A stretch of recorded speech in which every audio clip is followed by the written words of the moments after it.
দর্শক, এই মুহূর্তে সচিবালয়ে রয়েছেন আমাদের বিশেষ প্রতিনিধি রিশান নাসরুল্লাহ। যুক্ত হচ্ছি তার সঙ্গে। রিশান, প্রধান উপদেষ্টা কি সচিবালয়ে যাবেন? এই ব্যাপারে কি তথ্য আছে? আর অন্যান্য উপদেষ্টাদের কার্যক্রমের সর্বশেষ তথ্য জানাবেন।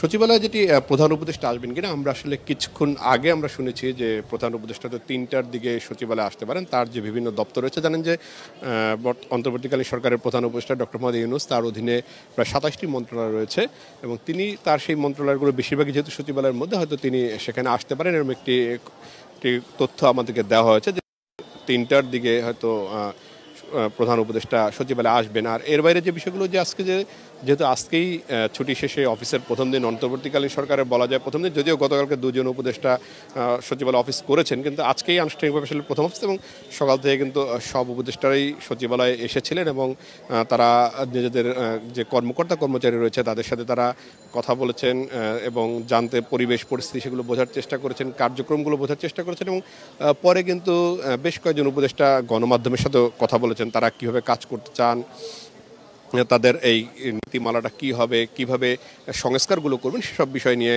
তারা কথা বলেছেন। এর মধ্যে একদমই বৈষম্যবিরোধী ছাত্র আন্দোলনের যে দুজন উপদেষ্টা রয়েছেন, নাহিদ ইসলাম এবং আসিফ, তারা কিন্তু গণমাধ্যমকে যেটি বলেছেন, নাহিদ যেটি বলেছেন যে এই যে ইন্টারনেট নিয়ে যে ধরনের বন্ধ করার যে বিষয়গুলো ছিল সেগুলো নিয়ে তারা তদন্ত করবেন এবং সেই বিষয়ে যারা এর সঙ্গে জড়িত বা এটি আসলে কেন করা হয়েছে সেগুলো করে সেই বিষয়ে তারা ব্যবস্থা নেবেন এবং এটি যেন ভবিষ্যতে আর কখনো না হয় সে ব্যাপারে তিনি পদক্ষেপ নেবেন।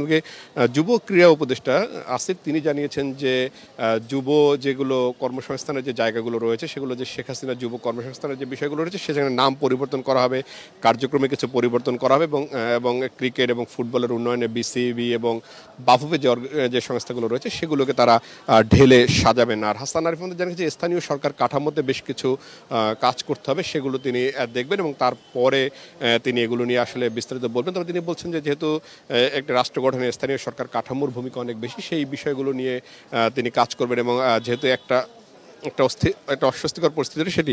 আর এই মুহূর্তে আমরা রয়েছি আসলে স্বরাষ্ট্র উপদেষ্টার এখানে। স্বরাষ্ট্র উপদেষ্টা রাজারবাগে গেছে, তিনি হয়তো কিছুক্ষণের মধ্যে আসবেন এবং তাকে গার্ড অব অনার দেওয়ার প্রস্তুতি চলছে। এই মুহূর্তে আগে আসলে সচিবালয়ের পরিস্থিতি।